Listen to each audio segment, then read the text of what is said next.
बिस्मिल्लाहिर्रहमानिर्रहीम। अस्सलामुअलैकुम। मैं हूं अली असगर और आप देख रहे हैं मेरा यूट्यूब चैनल। ताजदार ख़त्म नबूवत कॉन्फ्रेंस कराने पर पर्चा, निगरान हुकूमत के दोहरे मेयार और तहरीक लब्बैक पाकिस्तान निशाने पर इस वीडियो में हम इसी के मुतालिक बात करेंगे।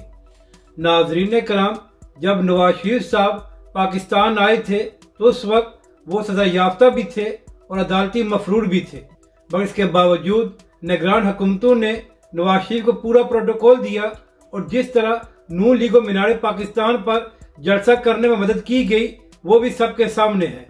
जबकि दूसरी जानब तहरीक लब्बैक पाकिस्तान और हाफिज साद उस रिजवी ने गुजरांवाला में ताजदार ख़त्म नबूवत कॉन्फ्रेंस कराई थी।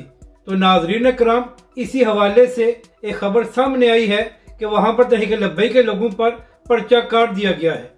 तो नाजरीन कराम, तहरीक लब्बैक पाकिस्तान के अहम रहनुमा बैरिस्टर खिजर मांगट साहब ने अपनी ट्वीट में कहा है कि एक तरफ नून लीग के लिए रास्ता साफ किया जा रहा है और दूसरी जानब जो तहरीक लब्बैक पाकिस्तान ने गुजरांवाला में ताजदार ख़त्म नबूवत कॉन्फ्रेंस कराई थी उस पर तहरीक लब्बैक के लोगों पर पर्चा काट दिया गया है। नाजरीन कराम, बैरिस्टर खिजर मांगट साहब ने कहा कि यह कैसा लेवल प्लेइंग फील्ड है कि एक तरफ नून लीग के लिए मैदान साफ किया जा रहा है और दूसरी जानब तहरीक लब्बैक पाकिस्तान के लोगों पर पर्चे काटे जा रहे हैं। तो नाजरीन कराम, अगर निगरान हुकूमतें इसी तरह करती रहेंगी तो फिर आने वाले इंतखाबात पर कौन यकीन करेगा कि इंतखाबात शफाफ है।